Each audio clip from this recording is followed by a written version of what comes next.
कर शिरी ठेवा, आरती ओवाळी तो मनोभावे करुणी सेवा। जय जय श्री शनी देवा। सूर्यसुता शनी मूर्ती तुझी आगाध कीर्ती, एकमुखे काय वर्णू शेषान चले स्फूर्ती। जय जय श्री शनी देवा। विश्व चैतन्य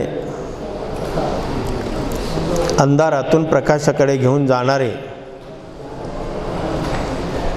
महान संत आणि माझे सद्गुरू चैतन्य त्यागेश्वर महाराजांना आपण वंदन करूया। या कलियुगाचा राजा, सत्याचा सागर, सोरेसूत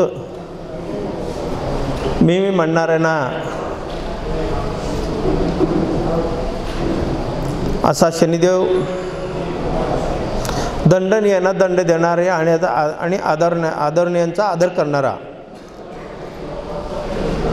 शिवप्रिय, धर्मप्रिय आणि तुम्हा आम्हांचा आराध्य दैवत शनिदेवांना आपण प्रथम दंडवत नमस्कार करूया। आज सगळ्यात उत्साहक आणि आनंदवर्धन असा हा दिवस कित्येक वर्षांनी हा दिवस आलेला आहे। या शनी अमावस्याबरोबर शनिवारी येणारी ही अमावस्या, याला शनी अमावस्या आपण म्हणतो, कारण शनी महाराज हा पश्चिमेचा राजा आहे आणि तो अंधारात एकांतात राहतो, अंधारात प्रकाश पाडणारा देवत, अशी या देवतेची आख्यायिका आहे। आणि योगायोगाने कित्येक वर्षांनी बुध, शुक्र, रवी, मंगळ, शनी असे 5 ग्रह एकत्र येणार आहेत आणि आज शनी पालट आहे। हा जो शुभ योग आहे तो आपल्या बाबतीत शुभ आहे, पण इतरांच्या बाबतीत अशुभ आहे। जो सनातन परंपरेला साजेसं वागतो त्याला शुभ आहे,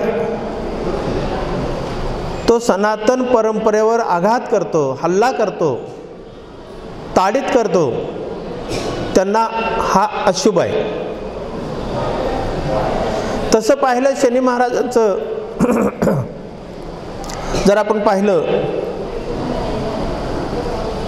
तर अनेकांना ते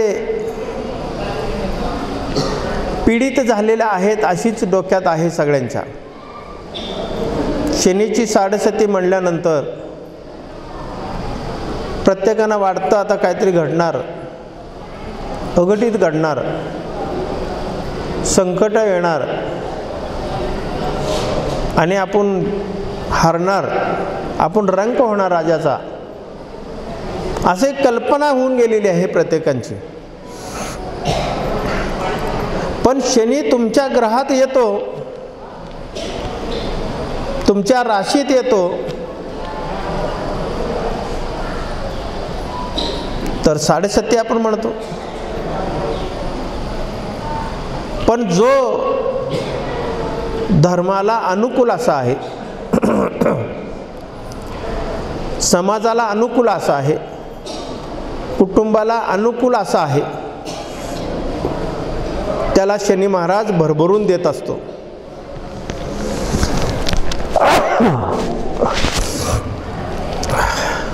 आपण जर पुराण पाहिलात, पुराणातल्या काही गोष्टी आपण ऐकल्या आहात। पांडव असतील, प्रभू रामचंद्र असतील, नल दमयंती असतील, विक्रम राजा असेल, हरिश्चंद्र राजा असेल, ह्यांच्या कहाण्या आपण ऐकतो. ह्यांच्या कहाण्या ऐकल्यानंतर आपल्या लक्षात येतं की शनी महाराज नक्कीच पिडतो एवढंच माहीत आहे. पण शनी महाराज पिडत नाही, पीडित होत नाही. जेव्हा तुमचं पुण्याचं फळ द्यायचं प्रसंग असतो, तुम्ही उभ्या आयुष्यामध्ये जे कष्ट केलात, जे धर्माचं पालन केलात, जे आईवडिलांची सेवा केलात, ज्येष्ठांची सेवा केलात, इतरांना मदत केलात, दानधर्म केलात, पुण्यकर्म केलात, एखाद्याला शब्दाचा आधार दिलात, तर त्याचं पुण्याचं फळ देण्यासाठी शनी महाराज तुमच्या ग्रहात आलेले असतात. पण ग्रहात येत असताना मात्र त्याच्या अगोदर तुमची सत्व आणि परीक्षा पाहिल्याशिवाय ते तुम्हाला काय देणार नसतात. मग तुमची झोळी फाटकी आहे का मजबूत आहे, तुमची बुद्धी विकलांग झाली का मन पांगलं आहे का मन स्थिर आहे, तुमच्या पायात बळ आहे का नाही, तुमच्या मनगटात जोर आहे का नाही, तुमचं मन एकत्र आहे का नाही, हे पाहण्यासाठी तो शनी महाराज तुमची परीक्षा पाहत असतो. मात्र आपण गडबडून जातो, आपल्याला वाटतं शनी महाराज आले म्हणजे आपल्याला पिडणार, शनी महाराज आले की आपल्याला त्रास होणार. मग आपण उदाहरणं देतो. पाठचे पांडवांना शनी महाराजांनी त्रास दिला, प्रभू रामचंद्रांना वनवासात पाठवला. हरिश्चंद्र राजाचं स्वप्नामध्ये राज्य विश्वामित्राने घेतलं, हरण केलं. विक्रम राजाचं एवढं मोठं राज न्यायदाता होता, तो खूप मोठा राजा. अशा मोठ्या राजाला सुद्धा चोरीचा आळ त्याच्यावर आला. हे कशासाठी होतं?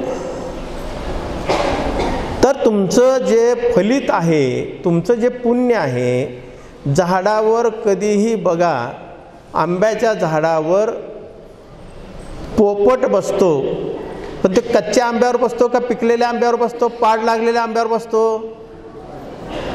कुठल्या आंब्यावर बसतो? पाड लागल्यावर या फळावर तो बसतो. पोपट म्हणजे शनी महाराज आहे, आंबा म्हणजे तुम्ही आहे. तुम्ही फलित आहात, तुमचं पुण्य फळाला येणार आहे, म्हणून शनी महाराज तुमच्या घरामध्ये येतो आणि तुमची परीक्षा बघतो, तो देत असतो. लक्षात ठेवा, तो देण्याचं काम करतो. मात्र आपल्याला थोडंसं वेगळंच वाटतं. एकेकाची कहाणी ऐकलात तुम्ही, हरिश्चंद्र राजा, आम्ही लहान होतो तेव्हा नाटकं व्हायचे, तेव्हा नाटकं खूप व्हायचे. नाटक हा एक पात्री नाटकसुद्धा खूप असायचे. एक पात्री नाटकामध्ये जेव्हा हरिश्चंद्र राजांनी धर्मप्रिय होता, न्यायप्रिय होता, तो सत्यवादी होता. पण ह्या हरिश्चंद्र राजांचं परीक्षा घेण्यासाठी ईश्वरानेच निर्मित विश्वामित्रांनी परीक्षा घ्यायचं ठरवलं आणि विश्वामित्राला मदत म्हणून शनी महाराजांनी केली. तर विश्वामित्र हा कसा सत्यवादी आहे, हा कसा न्यायप्रिय आहे, हा कसा दाता आहे, महादाता आहे. ह्यांच्या राज्यामध्ये कुठेही तक्रारी नाहीत. असं ऐकल्यानंतर विश्वामित्र गर्वित होऊन, अहंकारात येऊन तो स्वप्नामध्ये जातो हरिश्चंद्र राजाच्या. हरिश्चंद्र राजाच्या स्वप्नामध्ये जाऊन स्वप्नामध्ये त्याला राज्य मागतो आणि तो हरिश्चंद्र राजा एका मिनिटात देऊन टाकतो. क्षण पापणी आपण लवेपर्यंत किती वेळ लागतो? काही सेकंदाच्या कमी वेळेमध्ये हरिश्चंद्र राजांनी विश्वामित्राला राज्य देऊन टाकलं. सकाळी उठल्यानंतर स्वतःच्या धर्मपत्नीला घेतो आणि स्वतःच्या मुलाला घेतो आणि बाहेर पडतो राज्याच्या. बाहेर पडल्यानंतर प्रजेला कळतं, आपण कागदावर लिहून दिलेलं प्रॉपर्टी देत नाही, पैसे उसने घेतलेले देत नाही, पण हा स्वप्नात दिलेला राज्य देतो. प्रजा दुःखी झाली, प्रजा रडा लागले ढसाढसा. महिला रडा लागल्या, वृद्ध बालक सगळे रडा लागले. आमचा राजा आता जाणार, राज्य सोडून जाणार. या कठोर परीक्षेमध्ये सुद्धा त्यांनी राज्य सोडून गेला.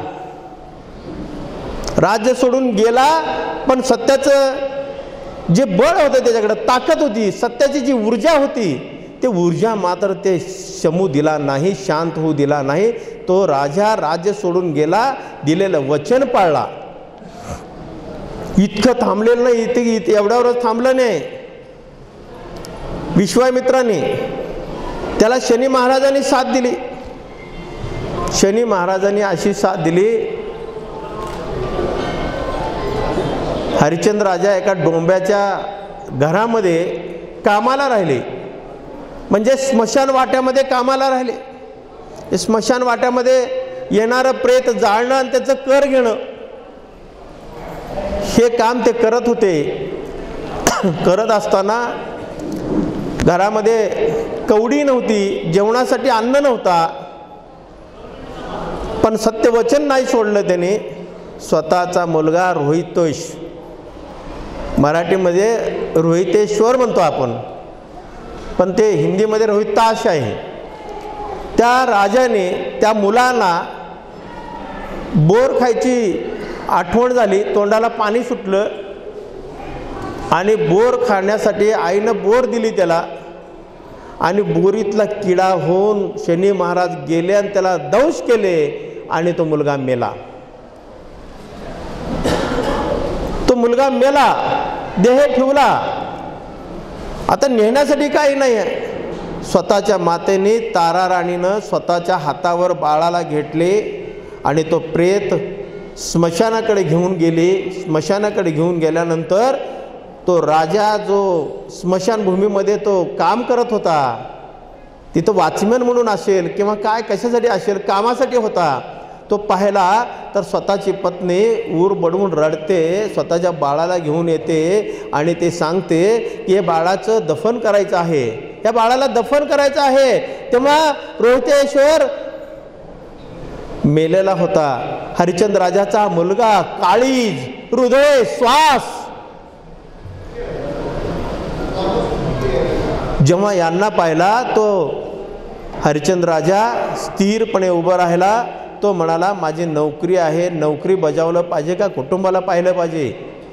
तो नोकरी बजावला. तो म्हणाला, इथं कर भरल्याशिवाय प्रेताचं दफन करता येत नाही, प्रेताचं दफन करता येत नाही. तेव्हा काय कठोर हा निर्णय. हा विश्वामित्र शेजारी आदर्श रूपाने पाहतो, शनी महाराज शेजारी आदर्श रूपाने पाहतात, ह्याची परीक्षा पाहतात. तो नोकरीचं ड्युटी म्हणजे ड्युटी करतो. तो म्हणतो इथं दफन करता येत नाही, कर तुझ्याकडे पैसे असतील तर मुलाला घेऊन ये.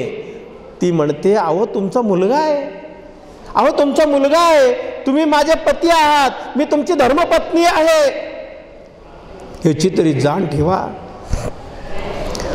हरिश्चंद्र राजा म्हणतो, मी पती आहे तो घरी, मुलगा असेल तो घरी, पण इथं मी कामाला आहे, मला सत्य ते सत्यच बोललं पाहिजे, सत्य सोडता कामा नाही.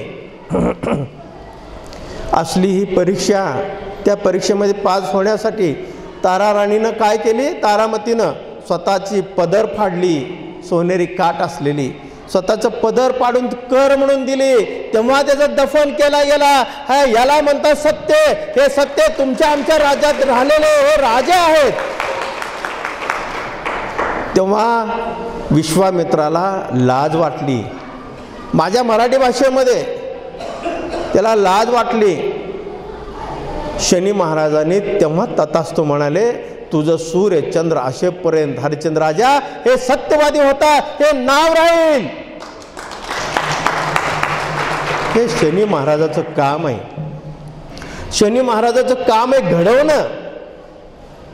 शनी महाराज तुमची परीक्षा घेऊन तुम्हाला परत देत असतात. पाची पांडवाचं काय, पाची पांडवाचा विजय झालाच ना शेवटी. पाची पांडवांना दुर्बुद्धी सुचली. पूर्वीच्या जन्मातले ते पाची वेगळे देव होते, देवदेवता होते.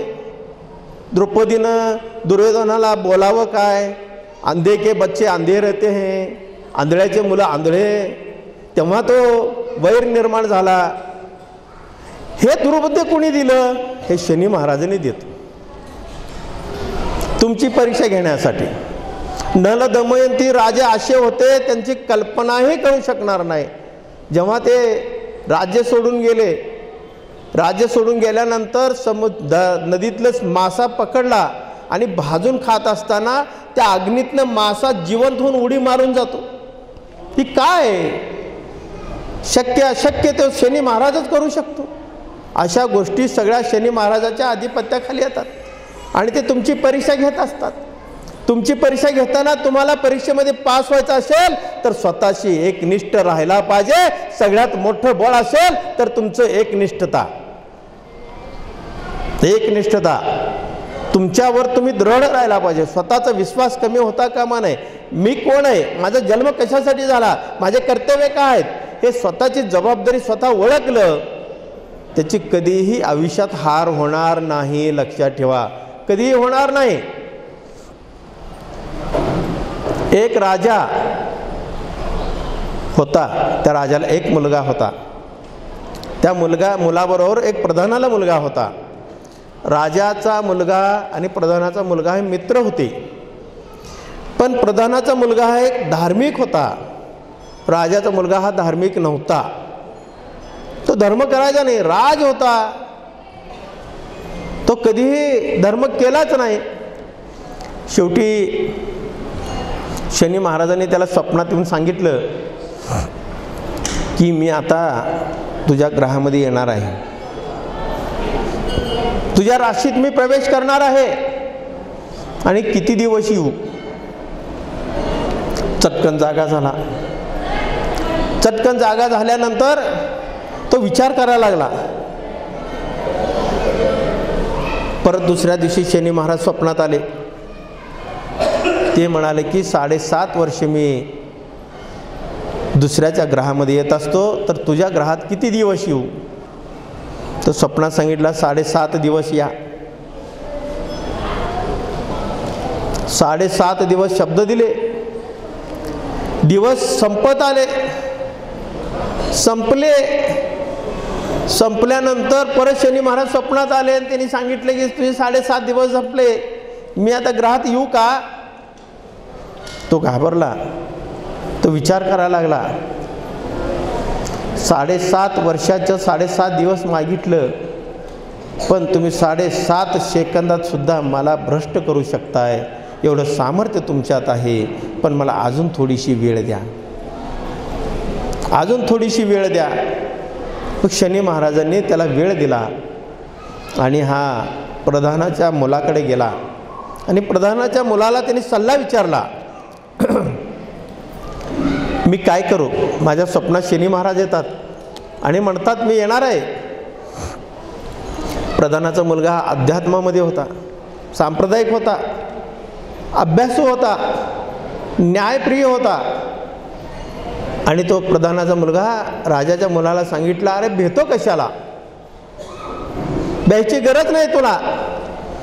शनी महाराजांना सांग 7.5 सेकंद नाही, 7.5 मिनिट नाही, 7.5 दिवस नाही, 7.5 वर्ष नाही, 7,500 वर्ष आलं तरी मी भेणार नाही, सांग. तो म्हणाला एवढी हिंमत तुझी. मी 7.5 सेकंद येतो म्हटल्यानंतर मी घाबरतोय आणि तू बिनधास्त सांगतोस की तुम्ही या माझ्या ग्रहामध्ये.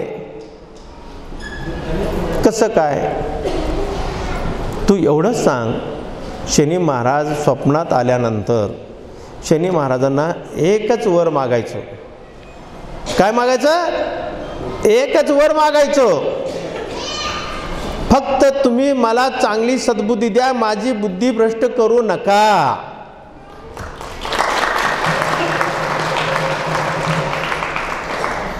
स्वप्नात शनी महाराज आले.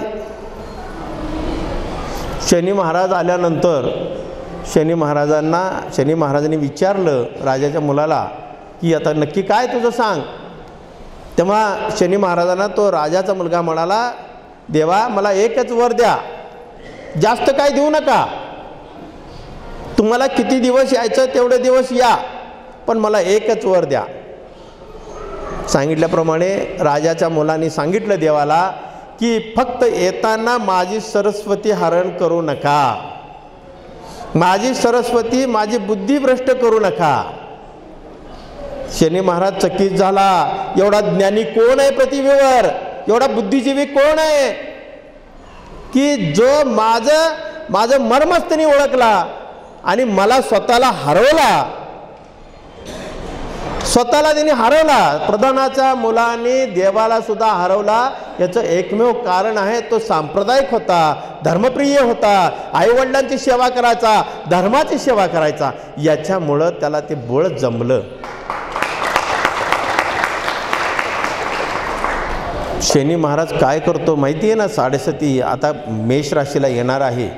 आता मीन राशीत प्रवेश झालेला होणार आहे, झालेला म्हणण्यापेक्षा संध्याकाळी होणार आहे, आणि मकर रास सुटणार आहे आणि कुंभ राशीला शेवटच्या चरणात राहणार आहेत.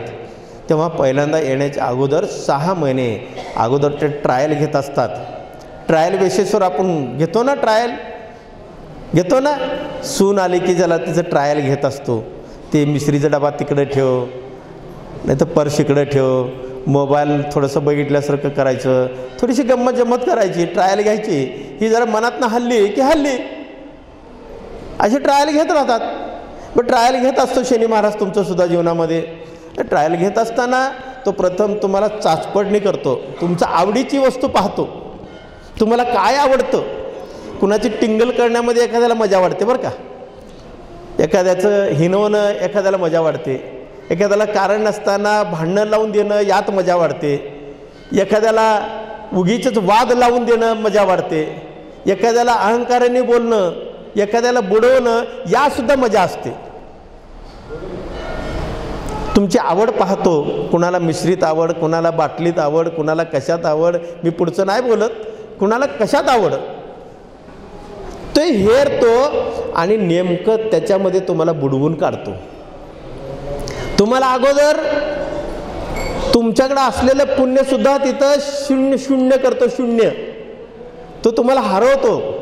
मला जर छंद असेल समजा एखाद्या गोष्टीची, ती माझी आवड पुरवण्याचा प्रयत्न करतो, आणि आवड पुरवल्यानंतर ग्रहामध्ये येण्याच्या अगोदर तो म्हणतो की तू हे पाप केलास, हे दूषित भावेने हे कर्म केलास, मग तुला हे फेडावं लागल. मग पहिलं त्यांनी 6 महिने येऊन काय केलं, तुमची सरस्वतीला हरण केला, तो अटॅक केला. तो प्रथम आला की तुमची बुद्धी भ्रष्ट करतो. हे तर शनीची कला आहे. जर हेच नाही करू दिला तर शनिदेवाला सुद्धा हरवायची ताकद तुमच्या आमच्यात आहे, लक्षात ठेवा. आम्ही सुद्धा शनी महाराजांना सुद्धा हरवू शकतो. एक सर्वसामान्य मजूर तुमच्या समोर बसलेला शनीला इथं वास्तव्य करायला लावला केवळ बुद्धीच्या बळावर, लक्षात ठेवा. हे तुम्ही नाही काय करू शकत. आपण स्वतःला हरवून बसतो, आपण व्यसनाच्या अधीन जातो, दुष्कर्माच्या अधीन जातो, लाचारीच्या अधीन जातो, अहंकाराच्या अधीन जातो, गर्वाच्या अधीन जातो आणि फसतो. म्हणून शनी महाराजाचे तत्व आहेत, स्वाभिमान कधी विकू नका, लाचारी कधी स्वीकारू नका, सत्याचे कास कधी सोडू नका. हे शनी महाराजाचे तत्व आहेत, लक्षात ठेवा.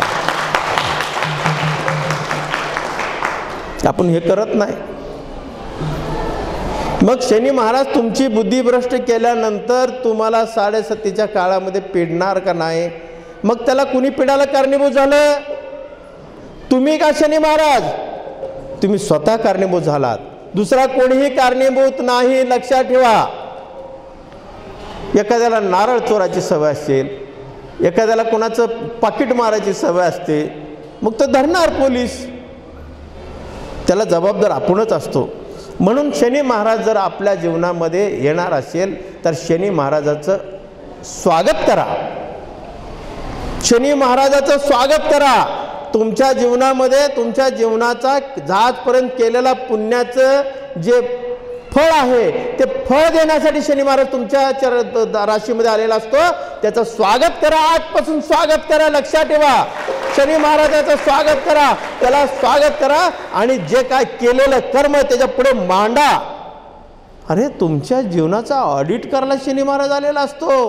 तुमचं ऑडिट ओके असेल तर तुम्हाला भरभरून देऊन जातो. शनी महाराजासारखा दाता कुणी नाहीये.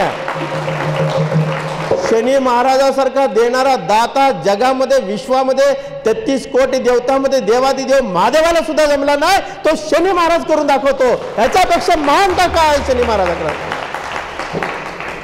शनी महाराजासारखा कनवाळू कुणी नाही, शनी महाराजासारखा कठोर कुणी नाही. पाषाणापेक्षाही कठोर आहे, लोणीपेक्षाही मऊ आहे.